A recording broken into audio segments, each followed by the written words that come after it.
Hello hi this is Faizi Raza.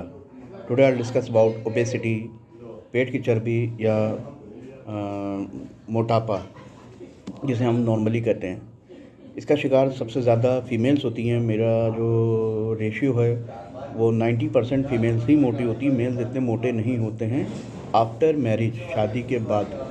Islamic traditional medicines का मैं discuss करता हूँ और रीज़न्स बताता हूँ, कॉजेज़ बताता हूँ। इस्लामिक ट्रेडिशनल मेडिसिन्स में जो कॉजेज़ बताए गए हैं, क्योंकि समाज में वो चीज़ें अभी नहीं पता हैं जो लोगों को, कि इस वजह से भी बीमारी होती है।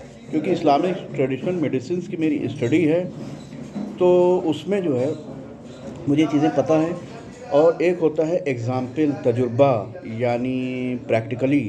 तो उससे आप उसको चीज़ को समझ सकते हैं कि हाँ, ये चीज़ सही बता रहे हैं या गलत बता रहे हैं। फीमेल्स अक्सर हम लोग थेरेपी करते हैं या हमारे पास में फ़ीमेल्स आती हैं कि हाउ टू रिड्यूस वेट, वज़न कम कैसे करें, मोटापा कैसे कम करें। इस तरीके से तमाम तरीक़े की बातें होती रहती हैं कि मोटापा कैसे कम किया जाए। तो मोटापा होता ही क्यों है, सबसे पहले तो ये जान लें कि मोटापा होता क्यों है।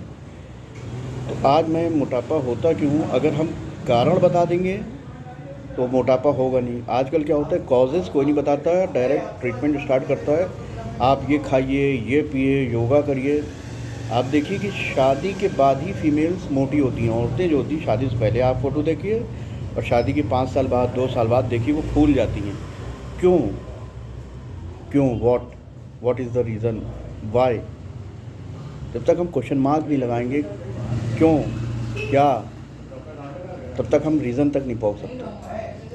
जानने से पहले जिन लोगों ने अभी तक चैनल मेरा सब्सक्राइब नहीं किया है, उसको सब्सक्राइब कर लें, बेल आइकन को प्रेस करें ताकि नोटिफिकेशन के ज़रिए से आप तक पहुंच जाए और वो जाने जो बातें आज समाज में आज नहीं जानता है आदमी। वो बातें मैं इस्लामिक ट्रेडिशनल मेडिसिन से आपको बताऊंगा जो आपने सुनी नहीं होंगी कि ये बीमारियां इस वजह से भी होती हैं।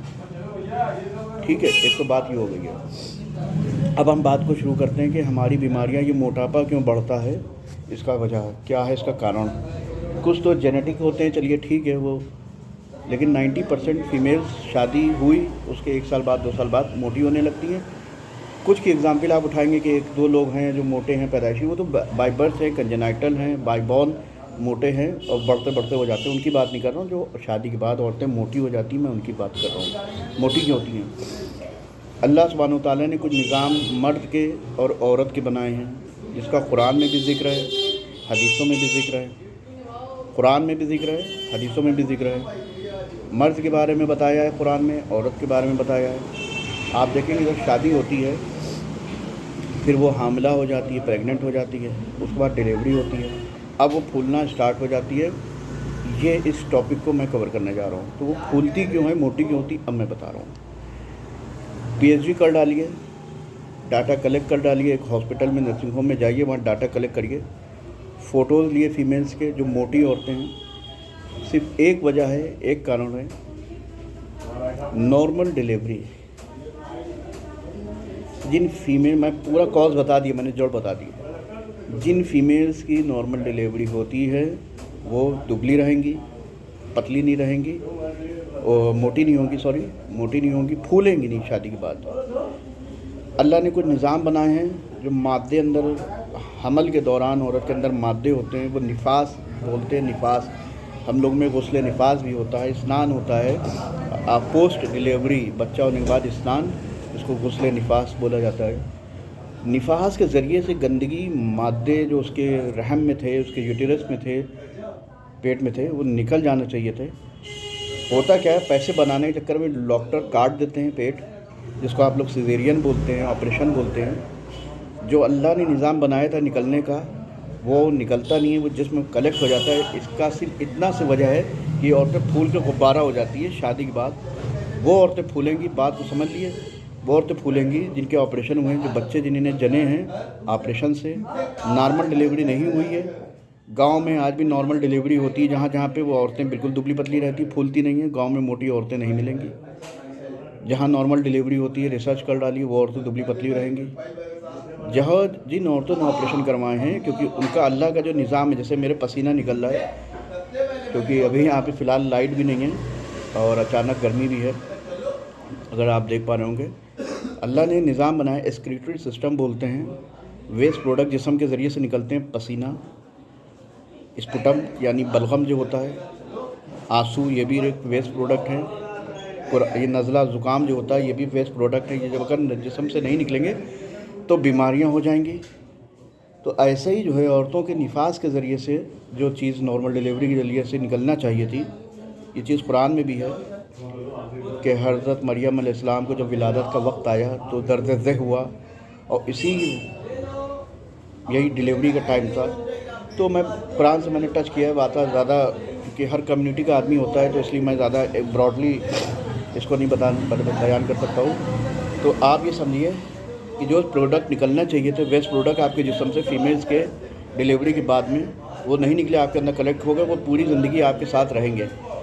अगर आपको दुबला रहना है, अगर आपको पतला रहना है, जो फीमेल्स हैं जो अनमेरिड हैं, आप कहीं भी जाइए, सरकारी अस्पताल में जाएंगी तो आपको नॉर्मल डिलीवरी कराई जाती है। प्राइवेट में जाइएगा, वहाँ पैसा बनाने के लिए 1 लाख रुपए लेने के लिए आपसे वो ऑपरेशन करेंगे। 100% 99% ऑपरेशन करेंगे। जितने प्राइवेट हैं वहाँ पे ऑपरेशन ही किया जाता है, नॉर्मल डिलीवरी नहीं कराई जाती। सरकारी अस्पताल में आपकी जो सरकारी विभाग होते हैं जिनमें 1 रुपये का पर्चा बनता है, यहाँ आपकी नॉर्मल डिलीवरी रहेगी। आपकी बीवी फिट रहेगी, पतली रहेगी, फीमेल पतली रहेगी, दुबली रहेगी, मोटी नहीं होगी और फिट रहेगी। एनर्जी लेवल बढ़ा रहेगा, थकेगी नहीं, ना उसके घुटने दुखेंगे, ना उसकी कमर दिखेगी, क्योंकि वेस्ट प्रोडक्ट उसके जिस्म से निकल चुके हैं, जिसको निफास बोलते हैं इस्लामिक ज़बान में, भाषा में निकल चुके हैं। जो औरतें ऑपरेशन कराएंगी उनको दर्द नहीं बर्दाश्त करना है, और दर्द बर्दाश्त नहीं करना है जिनको, वो करवा लेती हैं ऑपरेशन, उनसे दर्द नहीं बर्दाश्त होता है। जो दर्द होता है दर्द ज़ह जिसे हमें बोलते हैं इस्लामिक पॉइंट ऑफ व्यू से। और एक बात आ गई तो बात बता दें, इसी दर्द ज़ह का सवाब है। ऑपरेशन से अगर किसी ने बच्चा है तो उसका इतना सवाब नहीं है, दर्द ज़ह का सवाब है। इस औरत उस दर्द से जो गुजरती है, रात भर तड़पती है, ये उसका सवाब है। वो इस्लामिक पॉइंट ऑफ व्यू से अलग बात चली जाएगी, लेकिन बात आ गई तो मैंने सोचा क्लियर कर दूं। तो आपने आप समझा, मैंने खुलासा पेश कर दिया है। अगर बात को आपको समझ में आया, इसका प्रैक्टिकली तजुर्बा किए, लोगों में जाकर इंटरव्यू डाटा कलेक्ट किए, जितनी मोटी औरतें हों उनके नोट करिए तुम्हारे बच्चे कैसे पैदा हुए थे।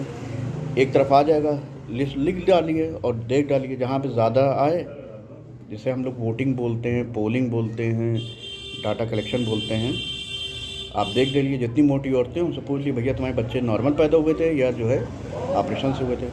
मैं आपको रिसर्च दिए दे रहा हूँ, अपना तजुर्बा पेश किए दे रहा हूँ कि जितनी जो है ऑपरेशन वाले बच्चे पैदा हुए वो औरतें मोटी रहेंगी हमेशा। बात ख़त्म कर दी मैंने, क्योंकि उनके वेस्ट प्रोडक्ट निकलने जाते हैं। So please share and subscribe my YouTube channel physiotherapist Faizi Raza for more like that Islamic traditional में पैथी जो मैंने आपको बताई। कॉजेज़ आज समाज में बड़े बड़े साइंटिस्ट हैं, हो सकता है मेरा कभी अगर उनसे मुकाबला हो या कोई डिबेट हो तो मैं हार जाऊं, क्योंकि लेकिन इस्लामिक ट्रेडिशनल मेडिसिन में मैं जीत जाऊंगा। प्रूफ्स हैं, दलाइल हैं और प्रूफ दिए जा सकते हैं। So please share and subscribe my YouTube channel physiotherapist Faizi Raza.